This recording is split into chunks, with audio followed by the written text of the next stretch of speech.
한 사람의 생애가 극적인 변화를 맞는다는 것, 여러분 그런 일은 멋있는 일입니다.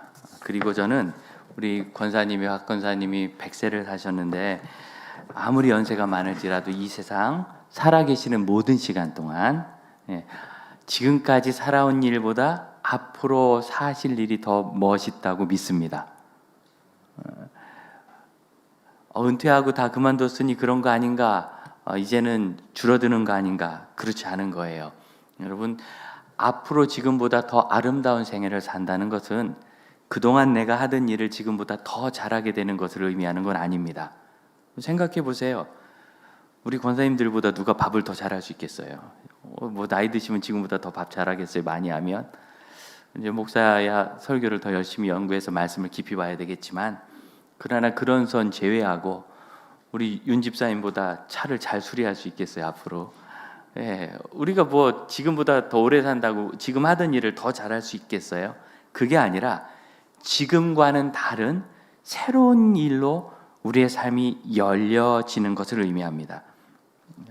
자, 사도 바울이 주후 5년경에 태어난 것으로 AD 5년에, 그럼 예수님이 1년에 태어났다 보지만 실질적으로는 이렇게 역사적으로 조사해 보면 이 서력 기원이 좀 약간 오차가 있어서 BC 2년, 그러니까 1년보다 한 2년 전에 태어나신 것으로 그렇게 생각해요. 그러면은 사도 바울은 예수님보다 5살에서 한 7살 동생입니다. 후배고, 그렇게 태어나서 33년에, 그러니까 27, 8쯤 되었을 때 예수님을 만납니다. 그 유명한 다메섹의 경험입니다. 그때까지 사도 바울은 어떤 삶을 살았느냐면, 공부를 잘해가지고 인류대학에 나와서 박사학위자고, 그 다음에 사회적으로 신분이 좋아서 국회의원이고, 그리고 행정적으로 상당한 권한을 가지고 있어서 그리스도인들 정도는 그냥 공문 하나 받아가지고 잡아다 가둘 수 있는, 그럼 사법권을 가졌다는 뜻이잖아요. 그런 대단한 영향력 있는 사람이었습니다. 그럼 사도 바울이 인생을 더 멋있게 산다고 그랬을 때, 그러면 이제는 유대 지역에서 활동했으니까 로마 수도로 가야 될까요? 아니면은 뭐 박사학위를 했는데 이제는 더 높은 교수였는데 총장을 해야 될까요? 그럼 그 인생이 더 성공한 겁니까? 그런데 사도 바울이 33년에 27, 8 됐을 때 다메섹으로 공문을 받아가지고 그리스도인들을 박해하러 가다가 예수 그리스도를 만나요. 그리고 그의 삶이 완전히 바뀌어서 전혀 다른 삶을 살기 시작합니다. 그럼 그것이 13절 이하에 있는 거예요. 13, 14절, 내가 예전에 이렇게 예수님을 싫어하고 하나님을 열심히 믿으며 율법을 지켰지? 그런데 15절, 하나님이 나를 불러서, 16절, 그의 아들을 이방에 전할 수 있도록 나를 불러주셨다. 그때부터 사도 바울은 자기가 지금까지 살아온 바리새인의 삶과 유대의 지도적 권력을 다 버리고 정말 낮은 자리에서 박해받는 전도자가 되어 선교사의 삶을 살아갑니다. 기독교 사역자로. 그래서 어떻게 17절 보니까 예루살렘으로 가서 내가 잘못했어, 내가 박해하던 예수가 하나님의 아들 구세주인 것을 내가 알았어, 이렇게 자기의 믿음을 확인받으러 예루살렘으로 가지 않고 다메섹에서 그 다음에 어디로? 아라비아로 갔다. 이 아라비아는 이제 아라비아 사막을 생각하는데 이제 사막 쪽이 아니라 더 남쪽으로, 지금의 요르단 남부 지역을 가르칩니다. 그렇게 해서 요르단 그 지역을 쭉 다니면서 이렇게 복음을 전한 것 같죠. 그리고 다시 다메섹으로 갔다가 18절 3년 후에 예루살렘으로 갔다. 그럼 지금 사도 바울은요 늘 예루살렘 중심으로 공부도 하고 권력도 가졌어요. 크게 잘 나가고 있었어요. 여러분 어떻게 생각하시겠어요? 만일 우리 아들이 있는데 얘가 천재인 거예요. 그래서 25세 박사학위를 받고, 그리고 그 천재성을 인정받아서 갑자기 지역구가 아니라 비례대표 의원이, 요즘 비례대표는 20살 초반에도 하대. 그렇게 해가지고 국회의원이 돼서 국회 잘 나가가지고 뭐 막 맨날 TV에 나오는 거예요. 뭐 토론하는 데 나와서 늘 이기고 정책을 잘 써가지고 지지를 많이 얻다가 어느 날 갑자기 예수님 만나더니 국회의원 때려치고 학교 때려치고, 그리고 나서 전도하러 간다고 저기 아프리카 어디로 간다. 여러분 그렇게 우울한 표정 지을 일 없어요. 여러분의 아들은 안 그러니까 걱정하지 마시고. 그런데 만일 정말 우리가 그렇다 그러면 이걸 축하하고 기쁘고 잘했다고 할 일인가 한번 생각해 보잔 말이죠. 근데 사도 바울은 망설임 없이 그런 삶을 살아갑니다. 그리고 아예 예루살렘을 안 가고요, 이방 지역을 다니다가 3년이나 지나서 예루살렘을 갔더니 예루살렘에서 이제 몇 사람하고 교제하고, 그리고 나서 21절, 수리아와 길리기아 지방에 이르렀다. 수리아는 이스라엘의 북쪽입니다. 그리고 길리기아는 어떤 한 권역을 말해요. 이 권역, 지금으로 하면 터키 동부 권역인데 시리아의 북쪽, 여기에 주도가 다소입니다. 다소. 사도 바울의 출신지 다소. 이렇게 가서 거기서 머물렀다 이야기합니다. 그러면 사도 바울은 그 이후로는 이제 사내들인 공회원으로서의 대단한 권력, 존경, 바리새인으로 받았던 존경, 창창하게 아주 보장된 것 같았던 앞날, 이게 지났으니까 우리가 알죠. 그 보장된 앞날이 아닙니다. 사도 바울이 회심하고 30-40년 후에 이스라엘 완전히 망해가지고 예루살렘 다 그냥 처참해지잖아요. 그때까지 사도 바울이 바리새인하고 있었으면 마사다 요새에서 결사항전하다가 자결했을지도 몰라요. 그렇죠. 사실 결과적으로 그때 돌이키길 너무 잘한 건데, 하지만 그 순간만큼은 그 긴 인생을 볼 수 있겠습니까? 그런데 사도 바울이 돌이키면서 전혀 다른 삶을 살아가므로, 이전에는 자신의 삶이 바리새인과 유대의 지역에 머물렀지만 이후로는 그리스도의 복음을 유럽 전역에 전하는 대단한 선지자로, 사역자로, 선교사로, 그리고 성경을 13권을 기록해서 우리에게 전하는 사람으로, 지금까지도 예수 그리스도의 구원의 복음을 가장 잘 정리한 신학자로, 여러분 그런 위대한 족적을 남겼습니다. 어떻게? 변화를 수용했기 때문에 그래요. 변화를. 여러분 변화를 수용한다는 것은 정말 기쁘고 멋진 일입니다. 제가 지도를 하나 좀 보여드리려고 준비했습니다. 올려주시겠습니까? 여러 번 봐서 이제 익숙해졌어야 돼요. 이 당시 로마 전역을 지금의 지도로 이렇게 놓은 겁니다. 이 구글 지도를 제가 받은 건데요. 대충 이만큼이 그 당시 로마 제국이었습니다. 이 동쪽부터 서쪽까지 2,000km가 훨씬 넘는 큰 지역입니다. 이제 서쪽 끝에 스페인이 있고, 동쪽에는 이란, 이라크 지역, 여기가 수리아죠, 시리아, 그리고 여기가 이제 예루살렘이 파랗게 칠해놓은데 저희가 이스라엘 지역입니다. 이렇게 있고, 여기 중간에 로마가 있는 겁니다. 그래서 동쪽, 서쪽 로마 제국이 있고요. 사도 바울은 이 동쪽 부분을 전도를 다 하고, 로마에서 서쪽, 서바나, 스페인으로 가기 원했지만 가지 못했다. 이렇게 기억하시죠? 까먹어도 돼요. 그래 제가 또 하지. 오늘 우리가 나누고 싶은 이야기는 이 지역입니다. 다음 그림 보여주시겠어요? 여기로 확대하면 이렇게 보여드릴 수 있습니다. 여기 예루살렘이고 여기가 다메섹이에요. 여기서 여기는 한 3-4일 길 되고, 다소 저 위에 빨간 점 찍은데 팔이 안 닿아요. 저희가 바울의 고향 다소입니다. 사도 바울이 예루살렘에서 공문을 받아가지고 다메섹으로 가다가 이 길, 아마 거의 다 갔을 때 여기서 예수님 만나고, 그 다음에 아라바로 갔다. 이쪽이 아라비아 저기 사막 지역이고요. 남쪽으로 내려온 거예요. 요르단아째로 가면 여기 점 찍은 곳, 최남단 지역에 있는 곳, 여기가 이제 여러분 스마트폰에 페트라를 검색하면 나오는 페트라입니다. 고대 나바테이안족의 수도 페트라가 여기 있습니다. 이 페트라는 인도로부터 오는 향료를 유럽 정체, 그 다음에 아프리카 쪽으로 수출하는 그런 무역로예요. 그래서 여기가 상인들이 많이 다니던 곳입니다.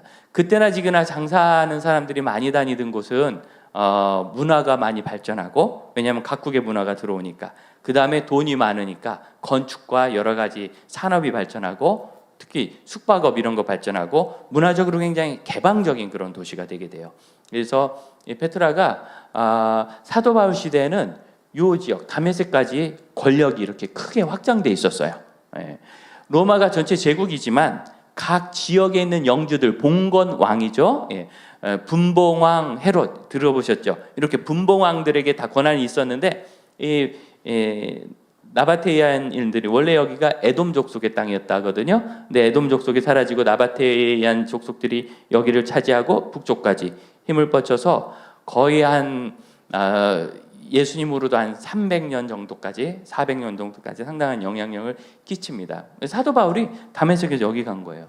글쎄요, 좋기 열흘에서 20일 정도, 계속 쭉 가면은 빨리 가겠지만 사도 바울이 활동을 하고 갔으면 몇 달이나 1년이 걸렸을 수도 있어요. 계속 전도하고 가고 그러면은 그냥 지나갔을까? 그렇죠.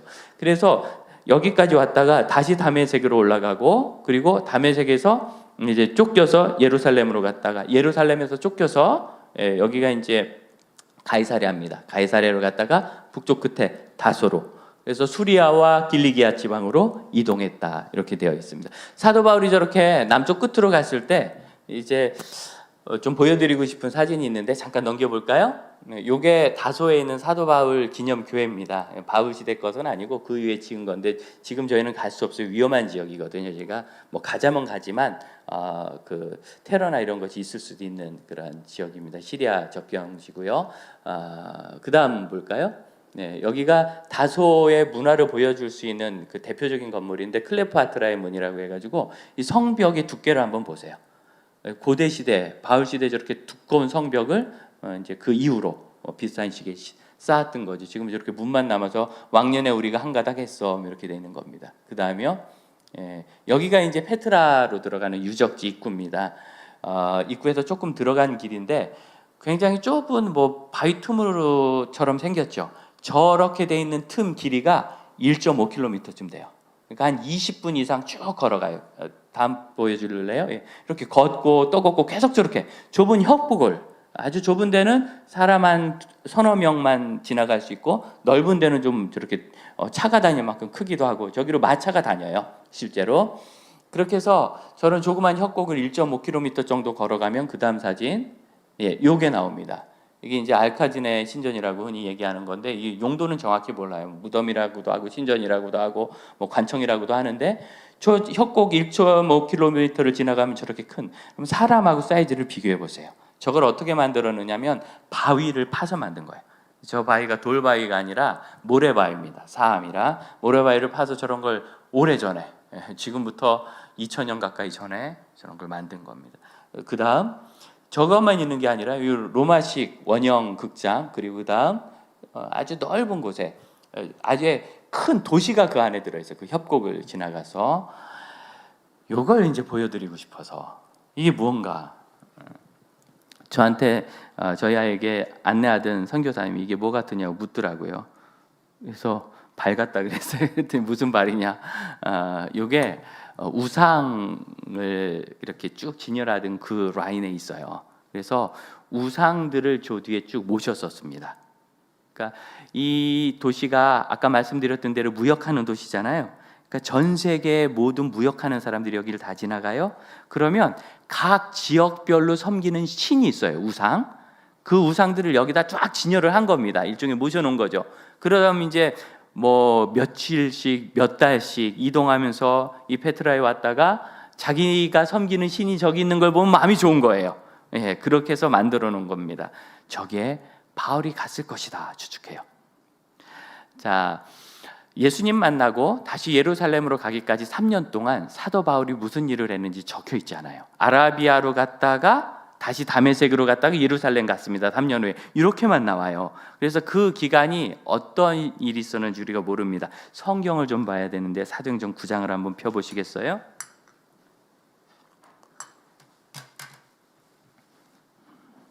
제가 이 설교를 준비하면서 잘하면 조금 되고 실수하면 망하겠다 그런 생각했어요. 왜 그러냐면 양이 한 2시간은 해야 될 양을 빨리빨리 스킵하다 보면 우리 형제들이 못 이렇게 이해가 안 되는데 저 혼자 막 나갈까봐 시간은 좀 짧게 해서 여러분 양해 부탁하고요.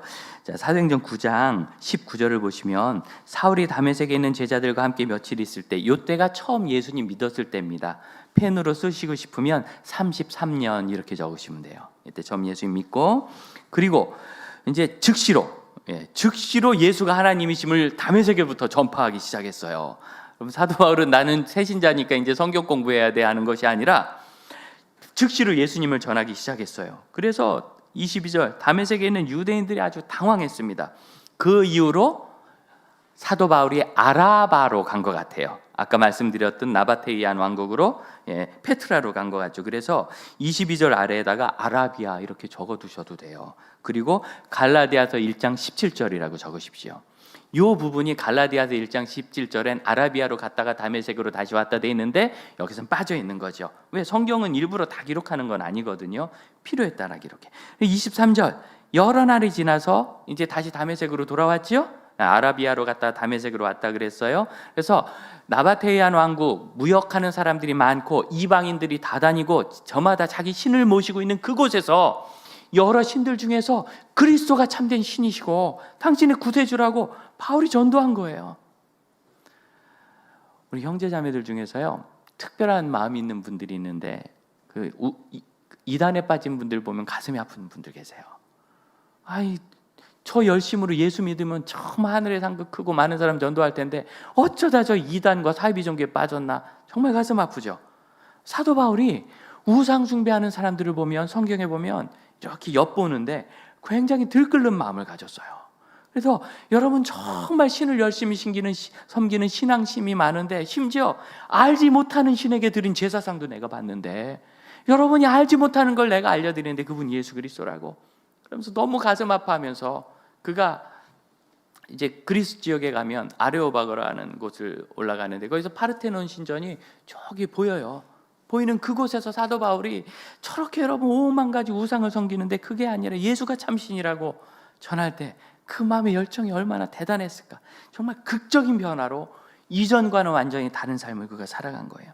그렇게 다니고 3년을 사역하다가 다메섹에서 이제 드디어 죽을 위기에 처하자, 그래서 사도 바울이 26절에 보면 예루살렘으로 가죠. 이때가 3년인데요 35년이라고 거기다 적으시면 됩니다. 35년경에 간 것으로, 36년이라는 사람도 있는데 저희가 이렇게 받기는 35년이 제일 그래도 적절한 것 같아요. 그리고 거기다 갈라디아서 1장 18절이라고 적으세요. 요때가 이제 사도 바울의 첫 번째 예루살렘 방문이라고 얘기해요. 여러분 이거 놀랍지 않습니까? 사도 바울은 예루살렘에서 사는 사람이에요. 이제는 예수 만나니까 그 예루살렘 시민이라는, 로마 시민도 뭐 별거 아니었는데 사도 바울에게요, 이런 모든 그의 사내들인 공회원이라는, 국회의원이라는 특권을 버리고 그가 이제는 예루살렘을 가려면 일부러 방문하는 여행자처럼 된 거예요. 첫 번째 방문이 3년 만에 AD 35년에 있었습니다. 그리고 거기서 예루살렘에서 쭉 교제를 하는데 사람들이 잘 안 믿어요. 자, 28절입니다. 제자들과 함께 있어 예루살렘에 출입하였다 돼 있죠. 이것을 사도 바울이 사도행전 22장 17절에서 간증을 해요. 이때 어떤 일이 있었는지 사도행전 22장 17절 이하를 보면, 내가 예루살렘으로 돌아와 성전에서 기도하는데 환상을 보는 중에 주께서 말씀하시기를 속히 예루살렘에서 나가라. 그들은 내가 증언하는 말을 듣지 아니하리라. 너는 이방인에게로 가라. 21절 내가 너를 이방인에게 보내겠다. 이러한 사명을 받아요. 이때. 그래서 여기다가 사도행전 22장 17절이라고 적어두시면 좋아요. 22장 17절부터 21절까지 그때가 예루살렘에 출입할 때 있었던 일입니다. 첫 번째 예루살렘 방문에서. 그래서 거기서 담대히 말하고 변론도 하게 했는데 하나님께서 말씀하신 대로 그 사람들이 죽이려고 해요. 그래서 사도 바울이 떠나서 어디 가이사랴로 내려가서 다시 다소로 갔다. 그 일을 여러분 다시 돌이켜서 갈라디아서 1장으로 가보면 뭐라고 얘기했느냐면 21절 수리아 지방과 길리기아 지방에 이르렀다. 보시죠. 가이사랴에서 위로 올라가면 수리아고 더 올라가면 길리기아 지방에 사도 바울의 고향 다소로 가게 돼 있어요. 그러면 이때가 35년이라고 그랬죠. 다소에서 사도 바울이 몇 년간 있는가? 10년간 있게 됩니다. 10년간. 그리고 10년 후에 바나바가 안디옥에서 목회하다 있다 다소에 가서 사울을 데려오죠. 안디옥과 다소는 가깝습니다. 안디옥에서 다소에 가서 사울을 데려오는 때가 10년 뒤인 AD 45년이에요. 사도행전에 있죠. 자, 좀 복잡한데 여러분 모를수록 저는 좋아요. 그건 아니고 그건 그렇게 중요하지 않고 나중에 천천히 한번 따지면서 읽어보셔도 되고 순서는 이렇게 지내간다는 걸 보여드렸습니다. 제가 말씀드리고 싶은 건 이겁니다. 사도 바울이 굉장히 낯선 부르심을 따라서 하나님의 뜻에 순종해 나갔을 때 페트라를 가서 보고 수많은 민족들과 교제하고 그들에게 복음을 전하고, 그리고 다시 예루살렘으로 왔다가 쫓겨서 다소로 가서 10년, 그럼 합하면 13년이에요. 13년간 무엇을 했는지 거의 성경에 나오지 않아요. 그럼 사도 바울이 3번의 전도 여행을 했다. 기억하시죠? 1차, 2차, 3차. 이 합한 기간이 몇 년이냐? 12년이에요. 13년 동안 한 일은 아무것도 기록되어 있지 않고 12년 동안 한 일은 성경에 쭉 해서 사도행전에 초대교회 역사가 돼 있어요. 여러분 그러면은 앞에 있는 13년은 뭡니까? 여러분 변화가 이런 거예요. 우리는 낯선 일을 경험하기 시작하면 초기에는 어렵습니다. 마음도 부담되고, 그래서 하다가 중단하기 쉬워요. 그때는 열심히 했는데, 페트라 지역에 가면 기독교 유적이 없어요. 뭐 수도원이 하나 있는데 그것도요, 중세시대에 수도사들이 살 때 이전에 사람들이 지어놓은 데다가 십자가 그려놓고 산 거지 수도원이 없어요. 사도 바울이 그러면은 페트라에서 전도할 때는 교회가 안 선 거예요. 1, 2, 3차 선교여행을 보면 가는 데마다 교회가 세워지잖아요. 페트라에서는 안 된 것 같아요. 거기 유대인이 없었을까? 있었을 거예요. 유대인들 장사하는 데 밟거든요. 틀림없이 있었을 거예요. 근데 잘 안 됐어요. 다소에, 여러분, 다소에는 기독교 유적이 거의 없습니다. 아까 그 사도 바울 기념교회도 후대에 세워진 거고, 바울의 생가가 있다, 우물이 하나 있다 하는데 제가 사진 안 보여드려요. 그 뭐 좀 믿기가 어려워요. 아무것도 없어요. 그럼 자기 고향에서도 예수님이 선지자가 고향에서 환영받지 못한다 했는데 별로 그렇게 잘 안 됐던 것 같아요. 어디? 옆 도시인 안디옥에서 바나바와 사역하면서부터 교회 부흥이 일어나기 시작합니다. 12년의 사역으로 해서 13년의 준비와 도전과 실패가 필요했다는 거예요. 그럼 이게 낯설음의 의미입니다. 낯선 거는 그동안 내가 해오던 삶과 습관과 모든 게 다릅니다. 오래전에 제가 20대 이제 신혼일 때 구두를 하나 사러 가는데 교회 청년 회장 아이가 저를 따라와요. 자기가 골라주겠대요. 전도사님의 안목은 너무 애들 표현을 구리대요. 그래서 제가 골라주겠대. 그래 가가지고 골라오는데 구두를 제가 신을 수 없는 디자인. 그때까지 제가 신던 구두는 이렇게 딱 봐도 아주 모범생의 구두 같은 동그랗게 생겨가지고 끈을 매거나 이렇게 뭐가 딱 붙어있는 이런 거. 근데 이 친구는 앞코가 말코처럼 긴 걸 가져왔어요. 야, 내 발 길이는 그 신발의 절반밖에 안 된다. 그 발가락 들어가지도 않게 앞에 긴 게 왜 나왔냐? 나 못 신겠다. 제가 딱 보기에는 날라리 같아 보였어요, 구두가. 근데 이 친구가 전사님 이게 세련된 거라고 막 거기서 저랑 한 5분을 입씨름을 해요. 제가 난 못 신는다, 왜 이러냐 이러다가 가만 생각해 보니까 이 친구가 무슨 어린애가 부모한테 떼쓰듯이 나한테 와서 이러는데, 저랑 사실 제가 20대 후반이어서 나이 차도 몇 살 안 나거든요. 청년회장인데 뭘 그렇게 원할까. 그래서 그래 그럼 그거 사자 하면서 속으로 구두 한 켤레 버렸네 이러면서 샀어요. 그래서 집에 가져와서 신긴 신었죠. 가난한 전도사가 구두를 그냥 버릴 수 있습니까? 새 구두를. 가끔 신었어요. 근데 그걸 신고 나가면 나갈 때마다 사람들이 어머 전도사님 세련됐어요, 잘 어울려요. 제가 좀 날티나잖아요. 잘 어울린대. 그때 알았습니다. 우리 삶이 바뀌지 않는다는 거. 신던 것만 신고 입던 것만 입고. 여러분 집에 가서 오늘 옷장 열어보세요. 똑같은 색만 쫙 걸려 있을 거예요. 제가 집에 가서 옷장 열어보니까 저는 그때 청색 옷을 좋아했어요. 곤색이라고 하죠. 감색 옷. 그것만 쫙 걸려 있는 거예요. 어떻습니까? 이 옷 어떻습니까? 좀 잘 어울리십니까? 잘 어울리게 보이십니까? 되게 싼 건데 사모가 골라줬어요. 이걸 입으라 하는데 도저히 못 입겠더라고. 아니 목사가 나이트클럽 갈 일 있냐, 이게 뭐 이렇게 뭐 백은 아니지만 뭔가 제가 생각한 목사의 옷 경건하게 까만 거 입어야지. 전혀 그렇지 않은데. 근데 제가 지금 3주째 입는데 지금 외우고 있잖아요. 입기 싫어가지고. 3주째. 잘 어울리는데 잘 어울립니까? 아유 예. 제가 어제 결혼 주례하러 갔는데 너무너무 훌륭한 예식인데 온 하객들이 다 싸나워져 있더라고요. 하도 집합에 대한 도전을 국가로부터 많이 받으니까 그런 마음 갖지 마시고 편안하게 하십시오, 오셨으니까. 그런데 골라주시는데 사실 그래요. 여러분 옷은 자기가 입은 다음에 누가 봐요? 다른 사람이 봐요. 자기 옷 입은 거 보고 다니는 사람이 있어요. 내 옷 막 이렇게 보면서 계속 보고 다니는 사람, 그 정신 나간 사람이죠. 뭐가 묻었을까봐, 구겨졌을까봐 보는 거지. 입고 나면 남이 보는 거예요. 그럼 여러분 내 옷은 내가 골라야 됩니까? 남이 골라야 됩니까? 아니 남이 볼 거 아니에요. 내가 골라야 돼요. 남이 보기 좋은 거 골라야 돼요. 우리는 우리 인생이 내 것이 아닌 거 알고 있죠. 핏값으로 사신 것이 되었으니 너희는 하나님의 것이라. 그러므로 너희 몸으로 하나님께 영광을 돌리라. 우리 몸은 하나님 겁니다. 그런데 예수께서 뭐라고 얘기하셨느냐면 여기 있는 내 형제 중에 지극히 작은 자 한 사람에게 한 것이 곧 내게 한 것이다. 여러분, 하나님의 것이면 이웃을 위하여 사는 삶을 살아야 해요. 이것이 하늘에 계신 우리 아버지의 뜻입니다. 그러니 여러분, 우리의 삶을 결정하는 건 내가 아니라 하나님이고 이웃인 거예요.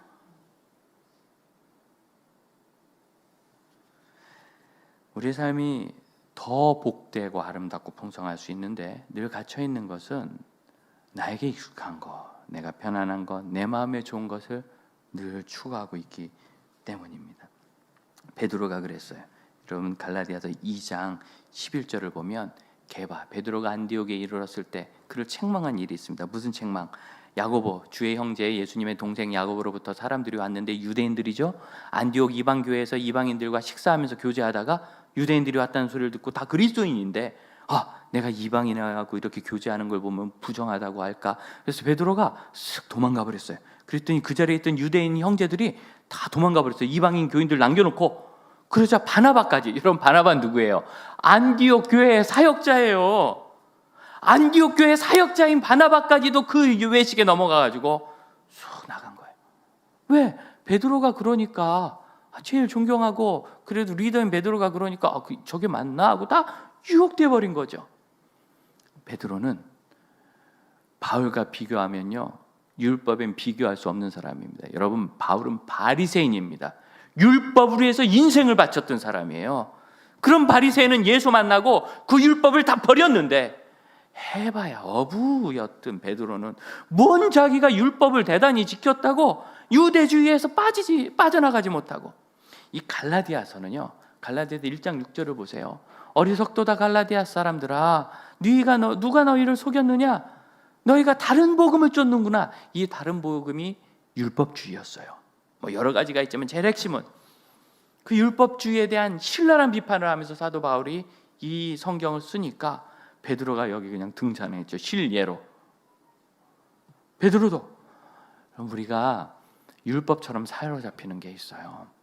우리가 살아온 삶, 습관, 내 스타일, 내가 좋아하는 것, 그거 말고 하나님이 기뻐하시는 것, 내가 사랑하는 형제들, 신뢰할 만한 형제자매들, 우리 부모님, 우리 선배들이 너 이렇게 해보는 게 좋겠다 권면하는 것, 다른 사람으로 정말 유익한 일들, 이런 일들을 생각하지 않으면 베드로처럼, 여러분, 베드로가 지금 이때 나는 여기 사역자로 왔어, 이 안디옥 교회 교인들을 축복해야 돼, 그랬으면 도망갔을까요? 안 갔을까요? 그랬으면 도망갔겠어요? 안 갔겠어요? 주변 사람들을 위해 내가 존재하고 있어, 이 안디옥 교회 형제들을 위하여 존재하고 있어라고 생각했으면 도망가지 않았을 거예요.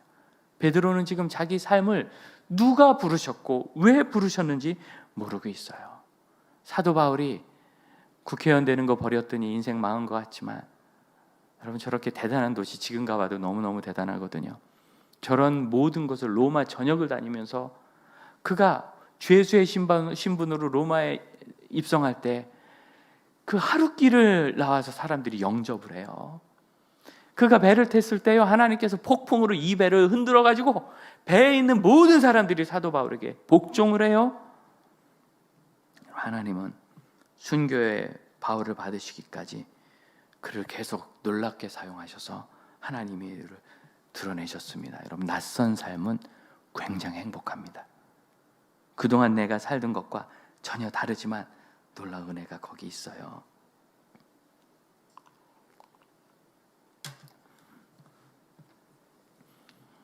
(2016년도인가) 창원에서, 마산 옆에 있는 창원에서 어린이 집회를 한다고 저를 초청해요. 1,500명 정도 모이는 교회인데 주일학교는 230명밖에 안 된대요. 아이들을 전도 한번 하자고 40일 작정 기도를 한 다음에 은혜를 많이 받았으니 하나님께 헌신으로 전도하자. 그래서 작정했는데 440명 아이들이 모이기로 했다고. 토요일 오후에 복음을 전해달라고. 그래서 창원까지 갔어요.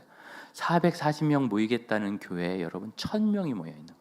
아이들이 1, 2층 빼곡하게 1,000명이 선생님들하고 섞였으니까 한 1,200~300명 돼요. 얼마나 아름답든지. 한 40분 정도 설교하고 복음 전하고 예수님 영접할 사람 일어서라 할 때 1,000명의 아이들이 전부 다 일어나요. 어린아이들까지. 그래서 거기서 기도하고 영접 기도하고 나면 이제 아이들 마음이 열리거든요. 그럼 이제 회개하기 시작합니다. 네가 예수님을 영접했으면 너의 죄를 회개해라. 주님이 그를 다 용서하신다. 이게 중요한데, 순서가 우리는 회개하고 영접할 것 같지만 회개하려면 내 잘못을 드러내야 되잖아요.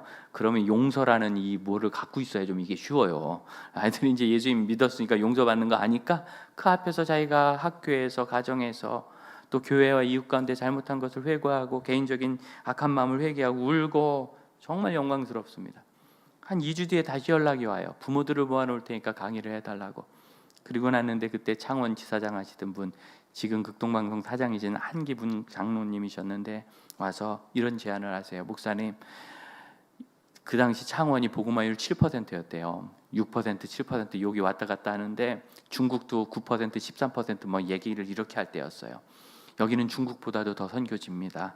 30년 목회한다고 생각하고 11조로 3년만 여기서 어린이 사역 해주세요. 이 일이 쉽게 바뀌겠습니까? 하지만 지금부터 어린이 전도를 하면 20, 30년 후에는 변화가 있을 거라고 믿습니다. 목사님 와주십시오.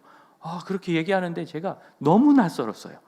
왜냐하면 저는 그렇게 지방으로 갈 계획도 없었고 서울에서 지금 한참 벌리는 일도 있고, 그래서 생각해 보겠다고 하고 와서 아내랑 의논하고 기도하고 2주에 가기로 응답을 드렸어요. 뭐 너무 좋아하고 사역지를 다 정해놓고 이제 제가 오면 그때부터 팀을 꾸리겠다고 기다리고 계셨어요. 그런데 묘한 우연찮은 일들이 자꾸 우연스럽게 발생하면서 자꾸 못 가게 되는 거예요. 그래서 결국 한 반년 만에 내년부터 사역하기로 한 걸 포기하게 됐어요. 참 많이 아쉬웠는데 이게 하나님께서 부르신 일이 아닌가. 기도하는 중에 저에게 분명 확신이 있었습니다. 그래서 남서은혜교회를 사임하고, 그때 또 다 그렇게 할 수밖에 없었던 여러 가지 여건들이 조성이 되면서 너무너무 기쁘게 사임하고, 홍 목사님께서 한두 달 고민하시고 그렇게 해봐라 그러셔서 그때 제가 살던 사택을 3년간 남서은혜교회에서 무상으로 주셨어요. 그래서 그 사역을 할 수 있었던 거예요. 친구들이 다 저를 만나면 홍 목사는 목사니까 이슬을 먹고 살지만 사모님과 애들은 밥을 먹고 산다. 또 교회 나와가지고 빚지고 있는 놈이 돈 한 푼 없으면서 어떻게 이걸 하려고 하냐. 집은 어디냐 그랬더니 홍정길 목사님께서 그럼 한번 해봐라고 사택을 해주셨다. 그냥 유예해 주셨다. 야, 그럼 밥은 어떻게 하냐. 부탁이 있는데 혹시 내가 굶어 죽으면 너희들 다 돈을 걷어가지고 경부고속도로 옆에 간판을 하나 세워라. 하나님만 믿던 홍승영 굶어 죽다. 이렇게 해서 하나님 망신을 한번 드려라. 하나님이 헌신된 아들 굶기시겠냐. 내가 잘못된 거면 뭐 굶기셔서 돌이키시겠지만 하나님께서 참 3년 정말 평안한 가운데, 뭐 우리 가족들은 아빠가 월급을 안 갖다 주니까 불안했을지 모르지만 저 자신은 너무너무 평안하고, 그때 1년에 집회를 200회 이상 다니면서 전국에서 집회하고 전도 훈련하고 양육하고 교육하고, 그리고 3년이 끝날 때 하나님 더 할까요? 하나님께 여쭤야죠. 그리고 기도할 때 우리 장지교회에서 연락이 온 거예요. 목사님, 장지교회 담임 목사님 돼주세요. 대적에서 사역을 한 겁니다. 낯선 발걸음으로 걸어가는 것, 이런 그 일이 없으면 우리 삶에 변화가 없습니다. 변화가 없으면 아무리 열심히 살아도 그냥 지금과 비슷하거나 지금보다 좀 낫거나 아니면 지금보다 시들어가는 나를 보고 나이 드는 걸 두려워하면서 살 거예요. 나보다 더 잘하는 후배가 치고 올라오는 걸 두려워하면서 살 거예요. 변화, 새로운 일들, 새로운 부르심들. 그럼 이 코로나19 새로운 부르심 아닙니까? 안 오시는 동안 새벽에 진짜 저 렌즈 앞에서 이렇게 하는데요. 이게 무슨 스튜디오도 아니고. 그래서 저도 막 날카로워져가지고 우리 후배 목사님들한테 이게 안 된다, 저게 안 된다. 지금은 자다 일어나도 할 것 같아요. 너무 익숙해져가지고. 제가 라디오 방송은 오래 했지만 그건 이렇게 영상과 또 다르거든요. 라디오 방송은 재밌어요. 영상은 솔직히 재미가 없어요. 다 보니까 딱 매여서. 라디오 방송은요, 이렇게 러닝만 입고도 해도 돼요. 실제로 극동방송 라디오 새벽 예배를 오래 하시던 분이 라디오 새벽 예배 전국에 계신 극동방송 가족 여러분 안녕하십니까? 이제 새벽 예배 시작하겠습니다. 이렇게 하는 방송인데 이 목사님이 어느 날 에어컨이 고장났다고 난닝구만 입고 그리고 이렇게 반바지에 부채질하면서 라디오 새벽 예배 이래도 여러분 다 막 새벽에 넥타이 메고 하는 것처럼 은혜 받으시잖아요. 라디오는 이런 은혜가 있어요. 재밌어요. 근데 영상은 완전히 막 고양이 앞에 있는 쥐 같아요. 쥐에 샅샅이 훑고 있는 것 같고 스트레스가 많은데 이제는 적응이 됐어요. 그래서 여러분이 안 와도 되는데 오늘 많이 오셨네. 너스레고요. 새로운 도전. 그럼 코로나19는 전 세계의 새로운 도전입니다. 21세기가 시작됐지만 우리가 사는 삶은 전부 20세기의 문명입니다. 21세기로 전 세계 어디도 나간 데가 없어요. 코로나19는 전 세계를 신속하게 21세기로 변화하게 할 겁니다. 대단한 변화들이 올 겁니다. 이제 이번 기간 동안 우리 어르신들이 할 게 있어요. 필요하면 교회에서 이렇게 후원을, 재정 후원을 해드릴게요. 그거 얼마 안 돼요. 몇천 원 더 해가지고 스마트폰에 데이터 키셔야 돼요. 데이터 요금제를 조금만 돈 더 내면 될 거거든요. 그렇게 비싸지 않더라고요. 그래서 이제는 스마트폰으로 유튜브도 보시고 쓰셔야 돼요. 내가 이 나이에 이걸 무할까지 돋보기 끼시고 저도 돋보기 끼고 봅니다. 스마트폰. 그렇게 해서 쓰셔야 돼요. 이게 21세기의 변화의 시작입니다. 여기부터. 안 그러면 우리가 계속 20세기식으로 살 거예요. 변화가 오기 시작합니다. 그럼 그 변화는 두려운 일이 아니라 기쁜 일입니다. 일단 진지하게 묵상하고 기도하세요.